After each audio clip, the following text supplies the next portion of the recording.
نصايح صيفية لفتاة القوة، الفتيات المراهقات. هخليكي تهتمي بنفسك من أول صابع رجلك لحد فروة راسك. هديكوا الخلاصة وأنا بشرب الاصطباح.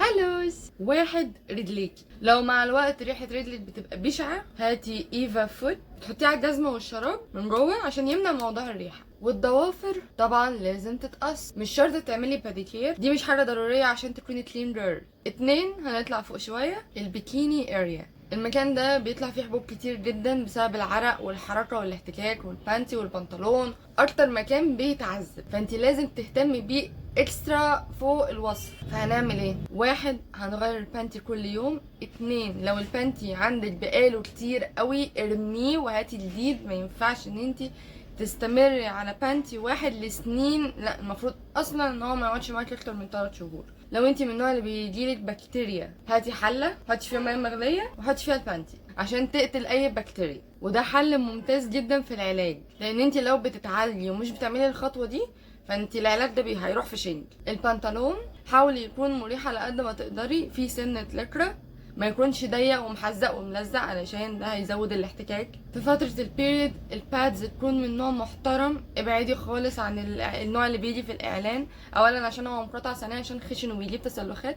فهاتي مثلا نوع برايفت، نوع مالبيد، الانواع دي كويسة جدا، وكنت جبت لي الفيديو تفصيلي عن الموضوع ده. وطبعا لازم تتغير كل 4 ساعات بالكتير قوي، مينفعش تقعدي بيه اكتر من كده. الشعر، عشان انتي فتاة مراهقة، الشيفنج هيزود الحبوب، هيزود الحكة، وبالتالي هيزود الالتهاب والغمقان، فبلاش شيفنج نهائي. هيبقى كويس جدا ان انتي يبقى معاكي مقص مخصوص تقصي بيه الشعر الزيادة. كفى الله شر المؤمنين القتال. حاول قوي كده، كده انت بقيتي كلين جيرل وزي الفل. وجود الشعر عدم نظافة، علشان ده السبب الرئيسي في الريحة الوحشة، وده لان وجود الشعر لما بيتبل صعب ان هو ينشف، وبالتالي هيجيب بكتيريا وحساسية والتهابات وحاجات احنا في غنى عنها. اسوأ قرار هتاخديه في حياتك ان انت تسيبيه طويل، فاحسن حل ان هو يتقص. طبعا ممنوع الغسول، ممنوع برفانات، ممنوع ديودرنت في المكان ده. اخرك ميه دافيه تنضفي بس بيها المكان. ولو انت الحكه عندك شديده والجفاف عندك شديد، ممكن تستخدمي حاجه زي سيكا كريم، ده الدكتوره بتاعت الليزر هي اللي قالت لي عليه، فده ممتاز جدا. لو انت بيجيلك التهابات استخدمي بيتاديرم، وطبعا كل ده من بره فقط. اوكي، الحاجات دي ما بتسببش غمقان، بل بالعكس كويسه يعني. اكرر، ممنوع ديودرنت، ممنوع برفانات، ممنوع غسول، اغسلي بس بميه دافيه مش اكتر. الحبوب اللي بتبقى موجوده دي امرها بسيط، علشان تتجنبيها هنحتاج سكراب. بعد كده هتقل عليكي، هنجيب غسول فيه سلسلك اسيد زي ستارفل، وهنغسل بيه المكان ده بعد السكراب. مش لازم ستارفل، هاتي اي نوع عادي فيه سلسلك اسيد، وكريم مرطب بس عشان موضوع الحبوب. ولو انتي اوريدي عندك استخدمي فيوسيدين على الحبوب وهتنشف وتروح على طول. هنطلع فوق شويه عند الابط، ونفس الكلام هينطبق على المفاصل اللي هي هنا وهنا تحت الركبه. هنستخدم ديوترين مفهوش بارابين ولا ألمونيوم ولا الكحول ولا اي حاجه من اللي هي بتسيب غمقان، بتخلي الابيض اصفر، بتخلي الاسود ابيض. انا مش عارفه هي بتعمل كده ازاي، بس الانواع دي زفت نهائي. بصي على الانجريدينتس.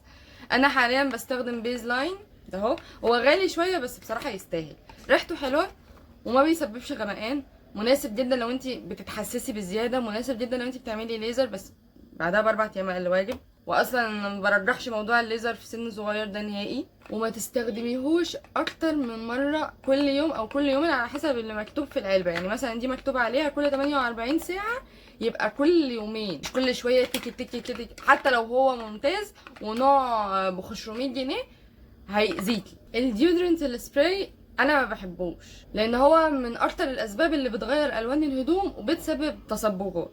طب الستيك مثلا اللي زي دي، هي كثبات وكمضاد للعرق هو احسن كتير من الرولز، بس فيها مشكله ان انا ساعات بحس برضو انها بتسبب غمقان وحكه سيكه. هي ما بتعرقش وما بتطلعش ريحه، بس في نظري دايما الرولز تكسب. الاهتمام بالفول بودي بقى، واحد من ناحيه الشعر، انا بحس دايما ان السويت والواكس والحاجات دي في الصيف بتزود حساسيه الجلد، واحنا على طول بنتعرض للشمس، فبالتالي حساسيه مع حساسيه احنا جلدنا هينهار. فمن وجهة نظري احسن حل هو الشيفنج. هعمل لك فيديو قريب عن انواع الشفرات وعن انواع الجلز او الكريمز الخاصة بعملية الحلاقة يعني، لان في انواع كتير الفيديو ده مش هيكفيه.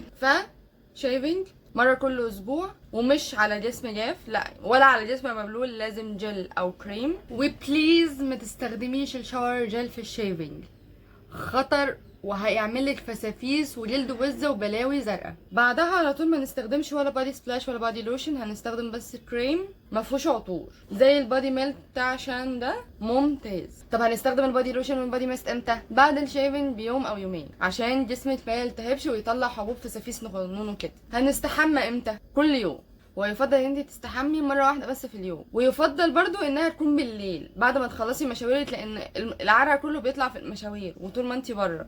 طيب لو انت نايمه اصلا ما بتناميش في تكييف او المروحه بتاعتك كحيانه او بتعرقي كتير جامد جدا بالليل، يبقى لازم مره الصبح ومره بالليل، ما فيهاش نقاش، عشان ريحتك ومنظرك العام. العرق ما بيسميش على حد الفتره دي. وعشان برضو ما تقعيش في حد قليل الذوق يقولك كلمه وحشه، الديودرنت بتحطيه بعد ما تستحمي، اوكي؟ دي معلومه نسيت اقولها لك، ما تحطيهوش على عرق ولا على مكان مش نضيف، علشان انت لو حطيتيه على مكان مش نضيف، انت لما تيجي تعملي الرول البكتيريا هتتنقل لجوه، فكده العلبه باظت. طيب مارينا ايه رايك في ستارفل؟ هو رخيص، سعره كويس، ولا بيعمل اي حاجه، زفت. البرفان للهدوم مش للجسم. الهدوم حاولي ما تلبسيش حاجه غامقه زي كده، لان دي اكتر حاجه بتعرق وبتمتص حراره وهتصهدك اكتر ما انت صهدانه. ما تعمليش زي كده، ده لزوم التصوير بس مش اكتر. الفواتح احسن كتير في الصيف، مش هتعرقك زي الغامق ومش هتحررك. قهوه خلصت واحنا لسه مخلصناش. للناس اللي ايديها بتعرق او بتنفخ زي حالاتي، عرق الايدين للاسف ملوش اي حل غير انك تفضلي ماسكه مناديل في ايدك على طول، وتحاولي ان انت تشوفي دكتور عشان يشوف نسبه الاملاح عندك، وهل ده مرض، هل ده اصلا الموضوع وراثي فطبيعي، هل ليه حلول زي بوتوكس بيتعمل في الايد حاجه كده. طب والانتفاخات، انا بنفخ جدا في الصيف بسبب ان انا بفقد كميه ميه كبيره جدا، فده حله ايه؟ اولا الانتفاخات بالنسبه لنا علامه على جفاف، فلازم في ايدي ميه على طول. انا بشرب على الاقل في الصيف 3 لتر، ده انا كده ما شربتش ميه. وطبعا مع القهوه اصلا بتزود الطينه بله، بتعطشني اكتر وبتنفخني اكتر. نخش بقى على الشعر. احنا اتفقنا ان احنا هنستحمى مره او مرتين في اليوم. طيب هل ده بينكلود شعري؟ نيفر. انت شعرك يوم ما هتتنططي هتغسليه مرتين في الاسبوع، ده انت كده بتتنططي. هتحتاجي بس ان انت يبقى معاكي نوعين شامبو، نوع فيه سلفيت ونوع ما فيهوش سلفيت. الفيه سلفيت هتستخدميه مره مرتين لا، المرتين اللي لا هتستخدمي فيه اللي ما فيهوش سلفيت. فهمتي حاجه؟ هنرطب الشعر بالبلسم والحمام الكريم ونوع ليف ان كويس. ابعدي عن الاستشوار والمكوى، ابعدي عن الاستشوار والمكوى والصبغات. الحاجات دي في الصيف دمار دمار دمار للشعر. انت مش متخيله انت شعرك هيتضرر ازاي لو انت عملتي الموضوع ده كتير في الصيف. حاولي ان انت بس تسيبي شعرك على طبيعته، ويفي ستريت كيرلي، سيبيه في حاله، اعمليه بس في المناسبات. فروه الراس اعتقد ان في الصيف موضوع القشره ده بيقل كتير، انا عن نفسي يعني بيقل كتير في الصيف. في الصيف فروه راسك ولا محتاجه زيوت ولا محتاجه خلطات ولا محتاجه عرق، ارجوكي سيبي شعرك في حاله. انا عايزه اطوله، انا عايزه اتقله، سيبي شعرك في حاله وهو هيطول وهيتقل. اهتمي بيه وما تضريهوش وهو هيسمع كلامك وهيبقى مؤدب. كلي البيض ما تحطيهوش على شعرك، علشان في الصيف شعرك هيبقى ريحته نتنه. ولو انت من نوع الدهني فروه راسك هتدهن اكتر واكتر لو انت حطيتي عليه زيوت، وهيقع اكتر ما هو بيقع، وهيبقى شعرك ملزق ومزيت وحالته نيله. لو انت كمان عايزه شعرك ريحته تبقى حلوه، احسن حاجه استخدمتها لشعري، ولا بتلزقه ولا بتعمل فيه اي حاجه، مخليه ريحته تحفه. وطبعا ما فيهوش كحول، وفيه هايدريشن اويلز بجانب البانسينول، وسعره حلو على فكره. الضوافر، عارفه الابره بتاعه الموبايل دي؟ خليها دايما معاكي في شنطتك. ليه؟ لان بصي انا سايبه المنظر الجاري النت ده عشان اوريهولك، ما ينفعش يبقى في ايدك لان هو يعني ايه زفت خالص. فايه طول ما احنا قاعدين طول ما احنا فاضيين نعمل كده اهو. المنظر ده بيكتر جدا في الصيف، معرفش ليه، بس بسبب اعتقد التراب والعفره ولعته اللي احنا فيه دي ما احنا قاعدين نعمل كده اهو. طيب انتي اصلا عايزه تطوليه، بصي في الغالب اللي بيقولوا انا عايزه اطول ضوافري ده بيكونوا بياكلوه زي كده. بصي لو انتي بتاكلي ضوافرك فانا هقولك على كذا حل حلو قوي. هتجيبي تومه وتدعكي بيها ضوافر، بحيث لو انتي حطيتي ضوافرك في بقك تحسي بطعم التوم كده، وايه ما تطيقيش ان انتي تاكليه. او لو انتي بتحبي التوم حطي شطه، لو انتي بتحبي الشطه حطي ليمون، لو انتي بتحبي الليمون حطي اي حاجه، يعني اي حاجه ما بتحبيهاش. انتي وصلت الفكره صح؟ لان بجد فتره المراهقه دي اكتر فتره بيبقى فيها توتر وتقلب مزاج وحاجه نيله كده، فمش عايزين نطلع غلنا في ضوافرنا او في شعرنا. ممكن برضو يبقى في ايدك لب، الكرة اللي هي بتعمل كده دي، اي حاجه تفيش فيها غلك.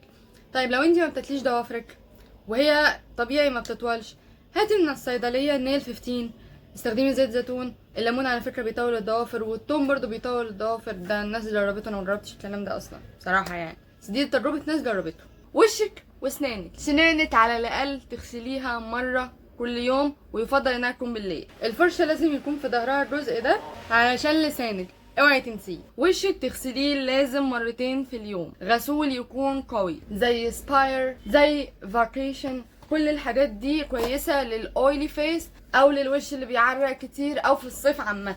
لو انتي بشرتك بتجف في الصيف او بتبقى ناشفه مش اويلي خلاص بلاش دول. ممكن تستخدمي مويست وان بس انا مش عارفه هو راح فين.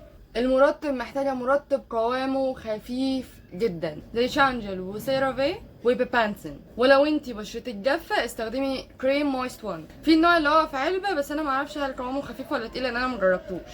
ارجوك ما تستخدميش فازلين على وشك، الفازلين بيحبس الترطيب فهو بيبقى احسن في الشتاء، مع ان انا ما برجحهوش. يعني انتي بتعملي روتينك العادي، بتغسلي وشك كويس جدا، بتحطي مرطب، بعد كده بتحبسي الترطيب بالفازلين. بس ان انتي تحطي فازلين وتعتمدي عليه على انه مرطب في الصيف، انتي بتجني على نفسك بالهلاك، هيطلع لك حبوب كتير جدا، ومع العرق صدقيني وشك هيتبهدل. الشفايف استخدمي عادي اي ليب بالم، وطول ما انت رايحه جايه تكي تكي تكي تكي، بس اوعي تستخدمي سكراب على شفايفك، هتشقق وهتنشف وهتتجرح وهتتبهدل. مش شرط كبنوته صغننه ان انت تحطي سيرمز، لو انت عايزه تجيبي وجبتي اللي هو بالفيتامين سي، اكتشفت مؤخرا ان انت ما ينفعش تحطيه وتنزلي بيه. كانت دكتوره قالت لي ان ده غلط وكده، ان الفيتامين سي ما ينفعش تنزلي بيه في الشمس او تعرضيه للضوء، المفروض ان انت تحطيه وتنامي على طول. اخر حاجه وهي السان بلوك. السان بلوك اهم من موبايلك في الشنطه، لازم يكون معاكي اينما ذهبتي.